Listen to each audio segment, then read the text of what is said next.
6th English medium. Now, until now, Parinaz ma'am was teaching you the chemistry. But now onwards, I'm gonna take over chemistry. So I will teach you the other thing that is remaining. Now, chapter number 4 was going on, sorting materials into groups. So now, maybe you learn about few things about the materials around us, because there are so many things around us, like our clothes, food items, furniture in the house. Then if you go outside, you see the animals like cow, bullock, etc. Maybe some vehicles, water, stones, books, and so many things. Now you know that all the things, all the objects have different shape, different size, different colors, and their uses are also maybe different. So, if you want to think about them, then we have to make some groups. And then we can classify all these materials. Maybe it is made up of which material, that also can be a classification matter, like made up of the plastic, made up of the iron, made up of the cloth, etc., etc. So, the objects can be different type, and some of the objects are made up of more than one materials also. And so, it is very, very necessary to classify them. But before that, we have to learn about the properties of the different materials. Some of the properties you already learned from your ma'am. That was like appearance. Because all the materials looks different from each other. Iron, copper, aluminium, all metals also, you can see that their appearance are different. And the materials have similarities also, they have some dissimilarity also, like iron, copper, aluminium. They have similarity, that they have shining surface. And opposite, if you take wood, plastic, cloth material, etc., then they are also different from it. So, the properties must be clear. We have to learn about them. So, they are classified as metals and non-metals also. Similarly, you learn about the hardness. That some materials that can be compressed or scratched, stretched easily, they are called soft materials, while the others who are very difficult to compress, you can say that those materials are hard material. Like if you take cotton or if you take that sponge, they are very soft, we can compress them. But if you take a piece of stone, a piece of metal, and those will have different things. They are very, very hard. So there are different appearance of the materials was like luster, hardness, roughness, smoothness, etc. are the different appearance of the things. Then you already learn about the soluble and insoluble. Means when you put some of the materials in the water and you stir it, maybe they are getting dissolved in the water. For example, if you take a spoonful of sugar and take half glass full of water and put it in it and stir it with a spoon, you will see that the sugar will get dissolved in the water. Means it is soluble in water. You can say that sugar is soluble in water. And if you put piece of chalks or some stones and stir it, then you will see that they will not getting dissolved. So it is insoluble in the water. So the substance can be soluble or insoluble in the water. Now we are going to learn more properties of the materials. The other one is that objects may float or sink in water. So generally, if you collect some materials like a metallic key, dry leaves, piece of stones, coins, a feather of the bird, or a piece of paper, and so on. Or you take a small rubber eraser, and one by one you must try to put them in water. Then you will notice that if they are not dissolving in the water, if they are dissolving, they will disappear. We know that solubility and insolubility. But if those materials that we put in water are insoluble, then they will either sink down at the bottom or they may float on the water also. You will notice that if you put that metallic key or stone or the coins, they cannot float, they will sink and gather, deposit at the bottom of the glass. But if you put some light materials like a feather of the bird or dry leaves or the small piece of rubber, etc., they will not sink but they will float on the surface of the water. So that is also the property by which we can classify, sorting out in the group like those who are floating in water and those who sink in the water also.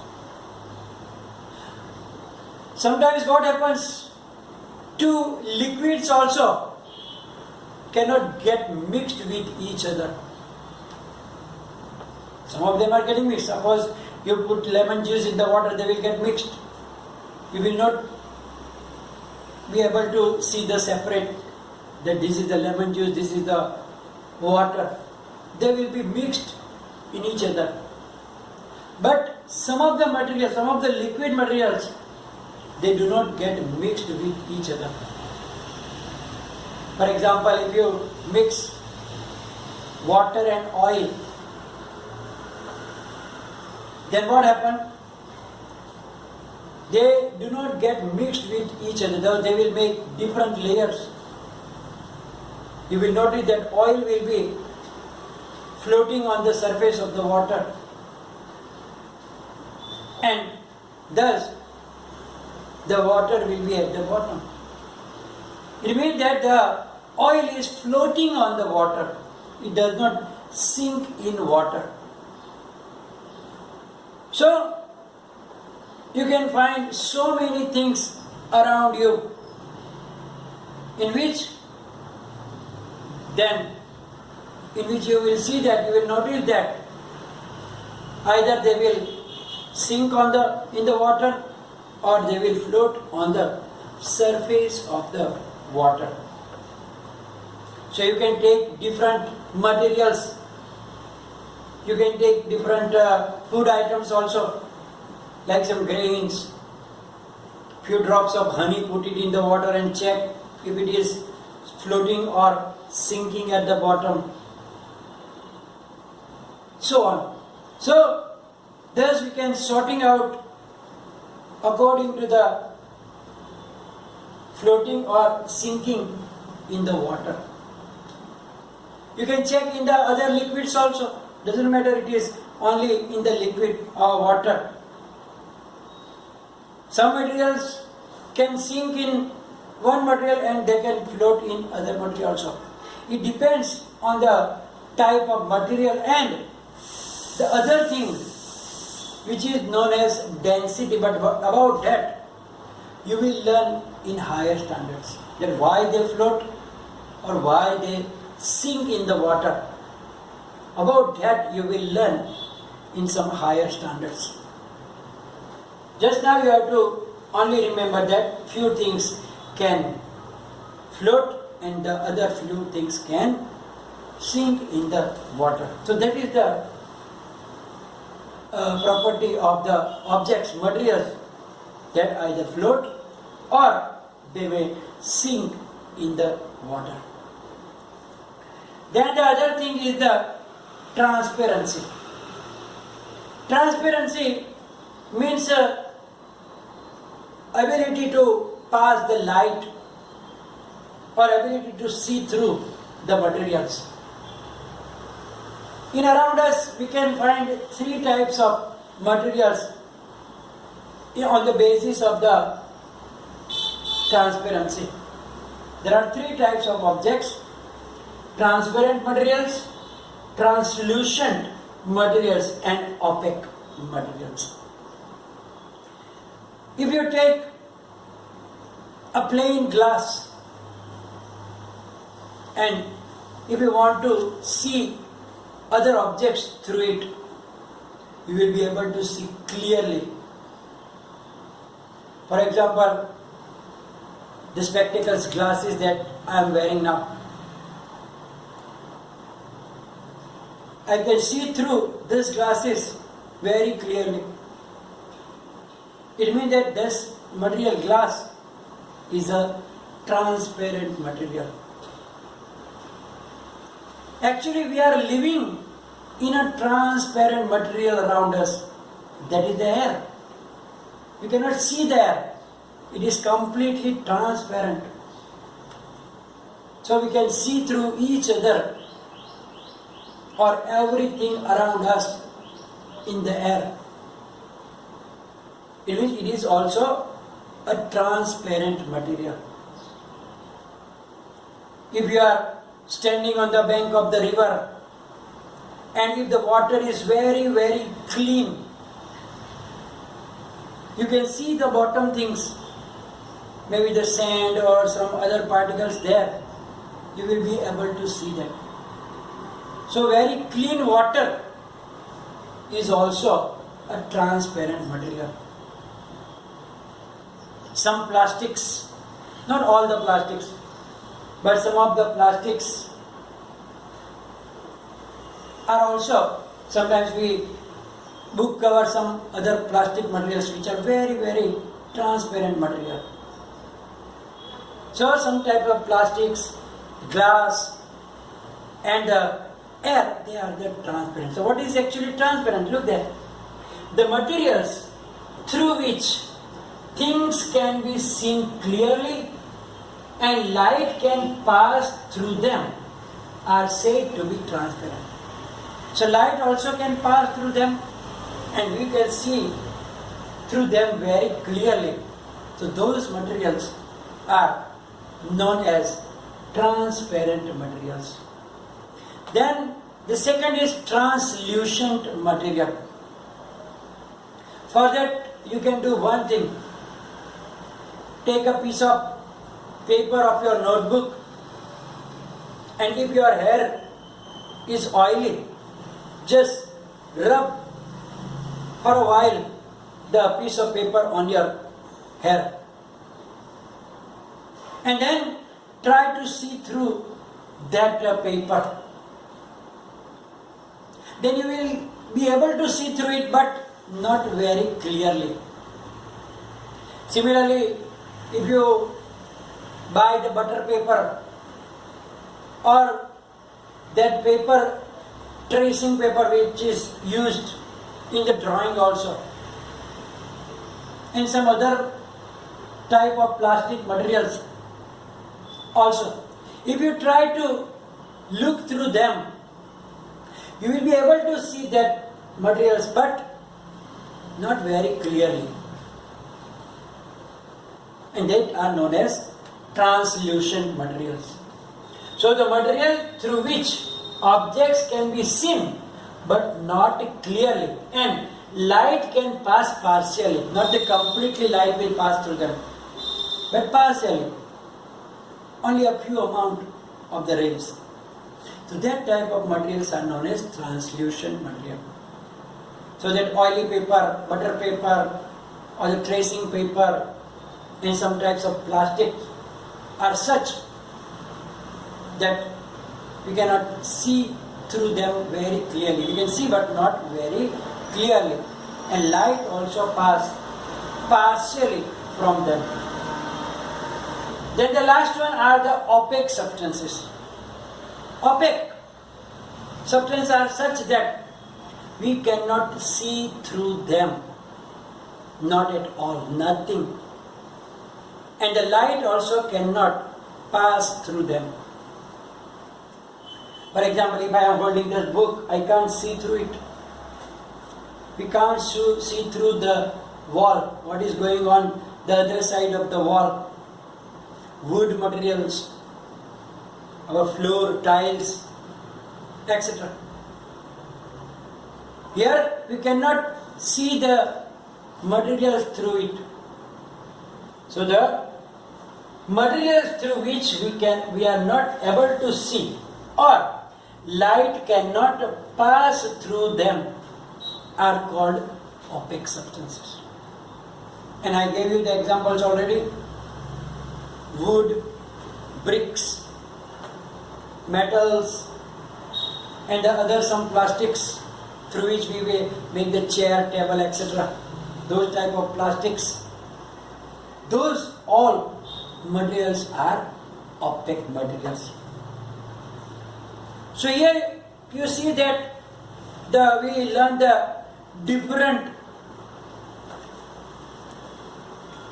properties of the materials, and we can classify them on the basis of different things. So now, according to these things, we need to group materials in everyday life. Actually, why it is necessary? Because sometimes it is very, very helpful. For example, if you go to the grocery shop or any other shops, they don't put the materials together. They will classify in the different departments. For example, if you want to buy the soap, then you don't have to look for everywhere. There will be a department in which the washing soaps for the clothes, for the cleaning pots and for bathing. There will be different classification. So they have to sort out the materials. Otherwise there will be a problem. If customer asks something, then they can't find very easily. So a grocer usually have to keep. Similarly, the food items like biscuits, you will not put one type of biscuit here, the other types of biscuit there, the other type of biscuits there. All the biscuits will be at the same place and classified.